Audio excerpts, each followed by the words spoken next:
17 जून 2009 को कर्नाटक के पंटूला तालुक के बारीमर गांव के रहने वाली अनीता, जिसकी उम्र 22 साल थी, वो अचानक से एक दिन अपने घर से गायब हो जाती है। अनीता के गायब होने के बाद परिवार और गांव वाले लगभग 2 दिनों तक अनीता को ढूंढने के लिए सारा शहर छान मारते हैं, मगर कहीं भी अनीता नहीं मिलती है। अनीता के गायब होने की खबर शहर भर में फैल जाती है। गायब हुई लड़की अनीता का बारीमर गांव कर्नाटक के दक्षिण कन्नड़ जिले के अंतर्गत आता है। यह इलाका उन दिन सांप्रदायिक तनाव का केंद्र बना हुआ था। जब लड़की के गायब होने की खबर आती है तो कहा जाने लगता है कि लड़की के गायब होने का कारण कथित लव जिहाद हो सकता है। इस कारण बहुत सारे धार्मिक संगठन सड़कों पर उतर आते हैं और प्रशासन पर जल्द से जल्द लड़की को ढूंढने का दबाव बनाने लगते हैं। मामला की गंभीरता को समझते हुए जल्द ही अनीता को ढूंढने के लिए तत्कालीन सर्कल इंस्पेक्टर नंजू देश्वर के नेतृत्व में हाई लेवल की टीम बनाई जाती है। पुलिस वाले की कई टीम अनीता को ढूंढने के लिए निकल जाती है। सर्च ऑपरेशन के दौरान अनीता को गांव से लगभग 160 किलोमीटर दूर पर स्थित हसन शहर के इंटरसिटी बस स्टैंड के लेडीज टॉयलेट में अनीता का शव मिलता है। अनीता के शरीर पर किसी भी तरह का चोट निशान नहीं था, मगर उसके मुंह से अभी भी झाग निकल रहा था। उसे देखकर ऐसा लग रहा था कि अनीता ने शायद कोई जहरीली पदार्थ खा ली हो। पुलिस वाले शव को कब्जे में लेकर के पोस्टमार्टम के लिए भेजते हैं। पोस्टमार्टम की रिपोर्ट में अनीता के शरीर में साइनाइड पाने जाने की पुष्टि होती है। जब पोस्टमार्टम से खुलासा होता है तो अनीता ने जहर खाकर आत्महत्या की है, ऐसा सवाल उठने लगता है कि अगर अनीता को आत्महत्या ही करनी थी तो भला वो अपने घर से 160 किलोमीटर दूर जा करके एक पब्लिक टॉयलेट में जहर क्यों खाएगी। इसी बात को पता लगाने के लिए पुलिस मामले की गहराई से जांच करने का फैसला करती है और सबसे पहले अनीता द्वारा इस्तेमाल किए जाने वाले फ़ोन और अनीता के घर पर लगे लैंडलाइन फ़ोन को अपने कब्जे में लेकर जांच शुरू की जाती है। जांच पड़ताल के दौरान पुलिस को अनीता के सेल फोन से एक नंबर मिलता है जिससे अनीता को काफ़ी कॉल किया गया था। जांच में पता चलता है कि यह नंबर अनीता के गांव से कुछ दूरी पर स्थित मध्यकरी के रहने वाले श्रीधर नाम के एक व्यक्ति के नाम पर दर्ज है। अनीता की मौत से श्रीधर का कोई कनेक्शन है या नहीं, इस बात का पता लगाने के लिए पुलिस जब श्रीधर के घर जाते हैं, मगर यहाँ आकर पुलिस को एक हैरान कर देने वाली जानकारी मिलती है। दरअसल श्रीधर बताता है कि यह सिम वह नहीं बल्कि उसकी बहन कावेरी यूज करती थी। अब पुलिस वाले पूछते हैं कि आखिर इस सिम का इस्तेमाल अगर कावेरी करती थी तो वो कहाँ पर है। श्रीधर बताता है कि कावेरी 17 मार्च 2009 से ही गायब है और आज तक वह घर नहीं आई। पुलिस वाले कावेरी के गायब होने की भी छानबीन करने लगते हैं। अब कावेरी द्वारा इस्तेमाल किए जाने वाले पर्सनल फ़ोन के डिटेल्स निकाला जाता है। जांच में सामने आता है कि कावेरी के 2 नंबरों से काफ़ी ज़्यादा कॉल आता था और उन नंबर पर अक्सर काफ़ी देर बातें भी होती थी। जब पुलिस वाले इन दोनों नंबर के डिटेल्स निकलवाते हैं तो पता चलता है कि एक नंबर पुतुर के रहने वाली विनुता नाम की एक महिला का है, जबकि दूसरा नंबर कसारगोड़ा के रहने वाली पुष्पा का है। अब पुलिस वाले इन दोनों के घर पर जाने का फैसला करते हैं। इन दोनों के यहाँ जाकर पुलिस वाले को बड़ी ही हैरानी होती है, क्योंकि पुलिस वालों को जानकारी मिलती है कि कुछ ही समय पहले दोनों लड़कियां अलग अलग समय पर अपने घर से गायब हो चुकी है। अब पुलिस पुष्पा और विनीता के कॉल डिटेल्स को खंगालना शुरू कर देती है। इन दोनों के नंबर से एक आखिरी कॉल एक अनजान नंबर पर किया गया था। पुलिस उन नंबरों को भी ट्रेस करते हुए उसके ऑनर तक पहुंच जाता है तो पता चलता है कि उस मोबाइल नंबर से रिलेटेड लड़की गायब है। इस तरीके से एक के बाद एक 20 मोबाइल नंबर मिलते हैं, जिसकी जांच करने के बाद पता चलता है कि वह सभी 20 लड़कियां गायब हैं। यहाँ तक कि पुलिस को इतना समझ आ जाता है कि कोई एक ही व्यक्ति है जिसने एक के बाद एक 20 लड़कियों को अपना निशाना बनाया है। एक लड़की को मारता है और फिर उसी के नंबर से अगले टारगेट को कॉल करता है, मगर यह कौन कर रहा था पुलिस को इस बात से अनजानी थी। अब पुलिस इसी सीरियल किलर की तलाश में लग जाती है। पुलिस को शुरू में शक होता है कि शायद कोई मानव तस्कर गैंग जो मासूम लड़कियों को बहला फुसलाकर अपना शिकार बना रहा है। पुलिस शुरू में इसी एंगल से जांच करती है, मगर गहराई से जांच के बाद पुलिस को कहीं से भी लड़कियों की किडनैपिंग या तस्करी के सबूत नहीं मिलते हैं। पुलिस वाले अब पूरी ताकत से असली किलर तक पहुंचने के लिए एड़ी चोटी का जोर लगा देते हैं। यहाँ तक कि बड़े स्तर पर पुलिस अपने मुखबिर को भी इलाके में फैला देते हैं, मगर कहीं से भी कोई जानकारी निकलकर सामने नहीं आती है। अभी पुलिस अपनी जांच में लगी ही हुई थी कि एक फोरेंसिक रिपोर्ट पुलिस को एक बड़ा ब्रेक थ्रू मिलता है। रिपोर्ट से पता चलता है कि अब तक जो 20 लड़कियां गायब हुई है, उन सभी के सिम कार्ड का इस्तेमाल जिस मोबाइल फ़ोन में हुआ है, उन सभी का EMI नंबर सेम था। यानी कि कोई एक ही व्यक्ति था जो लड़कियों को हत्या कर रहा था, फिर उसका सिम मोबाइल से निकाल करके एक मोबाइल से दूसरे मोबाइल में यूज करता था। तत्काल ही पुलिस EMI नंबर के सहारे मोबाइल फ़ोन के ऑनर का पता लगाने में कोशिश में लग जाती है। बहुत जल्द पुलिस वालों को कामयाबी मिलती है। रिपोर्ट के मुताबिक पता चलता है जिस मोबाइल फ़ोन में गायब हुई लड़कियों का सिम इस्तेमाल किया जा रहा था, वो फ़ोन कर्नाटक के बेंगलोर के एक दूर के रेलेकेटे गांव में इस्तेमाल हो रहा था। पुलिस वाले पता करते हुए रेलेकेटे गांव तक पहुंच जाते हैं। थोड़ी देर की मेहनत के बाद पुलिस वाले उस हेडसेट का इस्तेमाल कर रहे व्यक्ति तक पहुँच जाते हैं। थोड़ी सी पूछताछ के बाद व्यक्ति को हिरासत में लिया जाता है। हिरासत में लिए गए व्यक्ति का नाम, पूछताछ में वह व्यक्ति बताता है कि मोबाइल फ़ोन उसका ज़रूर था, मगर यह मोबाइल फ़ोन इस्तेमाल नहीं कर रहा था, बल्कि उसने कुछ समय पहले ही यह मोबाइल अपने भतीजे को दे दिया था। भतीजे के बारे में पूछने पर वह व्यक्ति पुलिस वाले को बताता है कि मेरा भतीजा एक स्कूल मास्टर है, उसका नाम मोहन कुमार है। मोहन कुमार का नाम केस में आते ही पुलिस वाले मोहन कुमार की कुंडली खंगालना शुरू कर देते हैं। जांच में पता चलता है कि मोहन कुमार का जन्म 6 अप्रैल 1963 को कर्नाटक के एक बेहद ही गरीब परिवार में हुआ था। इस परिवार में मोहन कुमार के अलावा मोहन के 2 भाई और एक बहन भी थी।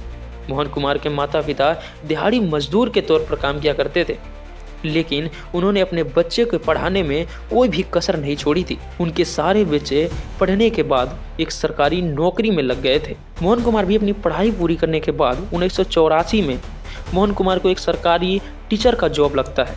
इनकी पहली पोस्टिंग सिरडी प्राइमरी स्कूल में होती है। नौकरी के दौरान मोहन कुमार की शादी मैरी नाम की एक महिला से हो जाती है, मगर यह शादी बहुत ज़्यादा दिन तक नहीं चलती। उसके बाद मोहन कुमार दूसरी शादी मंजूला नाम की महिला से करता है, जिससे इसके 2 बच्चे भी हो जाते हैं। मोहन कुमार के बारे में पूरी जानकारी निकालने के बाद पुलिस वाले मोहन कुमार को पकड़ने का प्लान बनाने में लग जाते हैं। पुलिस वाले को पता था कि यह शातिर व्यक्ति अब तक 20 लड़कियों की हत्या कर चुका है, इसलिए इसे पकड़ना इतना आसान नहीं हो। इसलिए पुलिस वाले मोहन कुमार को उसी के प्लान में फंसाकर पकड़ने का प्लान बनाते हैं। दरअसल जब पुलिस अनीता के गायब होने के बाद अनीता के खोजने में लगी हुई थी, तभी अनीता के घर से कुछ दूरी पर रहने वाली सुमित्रा नाम की एक महिला टेलर पुलिस वाले को बताती है कि उसने एक पुरुष के साथ अनीता को आखिरी बार बस स्टैंड में देखा था।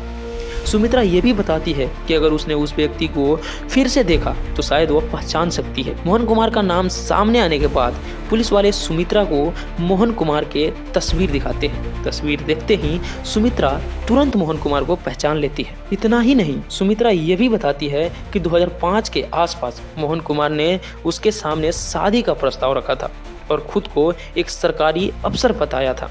यहाँ पुलिस वाले को अच्छा मौका मिल जाता है। पुलिस वाले दिमाग लगाते हैं कि सुमित्रा के मोबाइल से ही मोहन कुमार को फ़ोन करवाते हैं। सुमित्रा मोहन को कहती है कि मैं तुमसे मिलना चाहती हूँ और मैं तुमसे शादी भी करूँगी। पहले तो मोहन कुमार सुमित्रा की बातों में नहीं आता है, मगर जब सुमित्रा मोहन कुमार को पक्का यकीन दिला देती है तो मोहन कुमार सुमित्रा से मिलने के लिए राज़ी हो जाता है। फिर वह सुमित्रा को एक बताए समय पर पास के ही बस स्टैंड पर सुमित्रा से मिलने आ जाता है। यहाँ पुलिस पहले से ही तैयार थी। जैसे ही मोहन कुमार आता है, पुलिस वाले तुरंत उसे पकड़ करके अपने हिरासत में ले लेते हैं। अब पूछताछ का सिलसिलेवार शुरू होता है। यहाँ पूछताछ में मोहन कुमार एक के बाद एक सभी लड़कियों की हत्या करने का बात कबूल कर लेता है। हत्या के पीछे का वजह पूछने पर मोहन कुमार बताता है कि दरअसल वो अपने आसपास के ऐसे लड़कियों के बारे में पता लगाता था जिनकी उम्र ज़्यादा हो गई है और उनकी शादी नहीं हो रही है। फिर उन लड़कियों से मोहन कुमार अलग अलग नामों से मिला करता था। पहले दोस्ती करता था, फिर लड़कियों से मुफ्त में शादी का सपना दिखाता था। लड़की शादी से इनकार न करे, इसलिए मोहन पहले ही बातों ही बातों में लड़की की जाति पूछ लेता था और फिर अपने आप को उसी जाति का बताता था, क्योंकि मोहन कुमार लड़कियों के सामने खुद को एक बड़ा सरकारी अधिकारी बताता था और खुद को दहेज का विरोधी भी। इसलिए लड़कियां अक्सर मोहन कुमार के बातों में आ जाती थी और मोहन कुमार उन लड़कियों को कहता था कि घर में तुम्हारी जो भी ज्वेलरी है उन्हें लेकर आ जाओ और फिर हम शादी कर लेंगे। मोहन कुमार के झांसे में आकर लड़कियां घर से ज्वेलरी लेकर मोहन कुमार के साथ चली आती थी। मोहन कुमार अक्सर लड़कियों को घर से लगभग 100 से 200 किलोमीटर दूर ले जाकर रात भर होटल में रखता था और खूब मस्ती करता था। फिर सुबह मंदिर में चलकर शादी का बहाना करके सामान होटल में ही रखकर लड़की को बस स्टैंड तक लेकर आता था। और जब बस पे चढ़ने का टाइम आता था तो मोहन कुमार लड़कियों से कहता था कि पिछली रात हमने संबंध बनाए हैं और अगर प्रेगनेंसी हो गई तो समस्या हो सकती है, इसलिए बेहतर है कि तुम ये गर्भ निरोधक गोली टॉयलेट में जाकर ले लो। यह दवाई टॉयलेट में जाकर लेने के पीछे की वजह मोहन कुमार लड़कियों को बताता था। ये दवाई लेने के बाद तुम्हें तुरंत जोर से यूरिन पास करने की इच्छा होगी।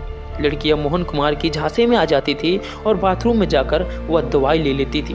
वह दवाई असल में गर्भ निरोधक नहीं बल्कि एक साइनाइड की गोली हुआ करती थी, जिसे खाते ही लड़कियां बाथरूम में ही तड़पकर मर जाती थी। इधर बड़े आराम से मोहन कुमार वहां से निकलकर होटल रूम पर जाता था जहां लड़की ने अपने ज्वेलरी रखी हुई थी। वहां से ज्वेलरी लेकर के लापता हो जाता था और फिर अपने अगले टारगेट की तलाश में लग जाता था। अक्सर मोहन कुमार लड़कियों को घर से काफी दूर ले जाकर के मारता था, इसलिए जब स्थानीय पुलिस वालों को बाथरूम में या अनजान जगह पर किसी लड़की की लाश मिलती थी तो उसे कब्जे में लेकर के एक सामान्य केस दर्ज कर लिया जाता था। जब कोई व्यक्ति लड़की की लाश लेने नहीं आता था या कोई मिसिंग रिपोर्ट दर्ज नहीं होती थी तो अज्ञात लाश बता करके लड़की का अंतिम संस्कार कर दिया जाता था। पुलिस को जांच में यह भी पता चलता है कि मोहन कुमार ने सबसे छिपाकर एक तीसरी शादी भी की थी। तीसरी पत्नी का नाम था श्रीदेवी। मोहन कुमार की गिरफ्तारी के बाद पुलिस को तीसरी पत्नी श्रीदेवी के घर से बड़ी मात्रा में साइनाइड पाउडर मिलता है। इस घर से मरी गई लड़कियों की चुराई गई हार बहुत मात्रा में बरामद होते हैं। साइनाइड पाउडर मोहन कुमार तक कहां से आता था, इस बात की पता लगाने के लिए जब पुलिस मोहन कुमार से पूछताछ करती है तो मोहन कुमार बताता है कि उसके एक गरीब दोस्त के जरिए उसे पता चलता है साइनाइड का इस्तेमाल सोने की ज्वेलरी को साफ करने में इस्तेमाल होता है। इसलिए वह जब लड़कियों को मारने का प्लान बनाता था तो मार्केट में खुद को एक गोल्ड बिजनेसमैन बताता था और सोने को साफ करने के बहाने साइनाइड खरीद लेता था। फिर इन्हीं साइनाइड को साजिश के तहत लड़कियों को खिलाकर उन्हें मार देता था। घर से बड़ी मात्रा में साइनाइड बरामद होने और लड़कियों को मारने के लिए साइनाइड का इस्तेमाल करने की वजह से अखबारों में मोहन कुमार का नाम साइनाइड मोहन लिखे जाने लगा। यह बेरहम सीरियल किलर साइनाइड मोहन के नाम से मशहूर हो गया। 2009 में गिरफ्तारी के बाद मोहन कुमार पर अनीता समेत कई लड़कियों की हत्या करने का मामला दर्ज किया जाता है। मामले की सुनवाई के एक स्थानीय अदालत से शुरू होती है। यहाँ मोहन कुमार को 2013 में मौत की सजा सुनाई जाती है। अगले सुनवाई पर 2017 में कर्नाटक के हाईकोर्ट द्वारा मोहन कुमार की जो मिली सजा मौत को उसे बदल करके उम्र कैद में बदल दिया जाता है। पुलिस रिकॉर्ड के मुताबिक मोहन कुमार ने कम से कम 20 लड़कियों की हत्या की है, लेकिन माना जाता है कि पीड़ित लड़कियों की संख्या इससे भी ज़्यादा है। पुलिस रिपोर्ट के मुताबिक मोहन कुमार ने पहली हत्या 2004 में की थी। 2005 में वो 3 महिलाओं को अपना शिकार बनाता है। 2006 में 4 महिलाओं को अपना शिकार बनाता है। 2007 में 3, 2008 में 2, 2009 में सबसे ज़्यादा यानी कि 9 लड़कियों की अपना शिकार बनाता है, जिसे एक लड़की अनीता भी शामिल थी। मोहन कुमार की बात करें तो वह कर्नाटक के बेलगावी हिंदल सेंट्रल जेल में बंद है। क्या इसकी सज़ा से आप सहमत हैं? अगर सहमत हैं या आपके मन में कोई भी राय विचार हो तो हमारे इस कमेंट सेक्शन में कमेंट करके ज़रूर जाइएगा। चलिए अभी के लिए मिलते हैं अगले वीडियो में। Thank you.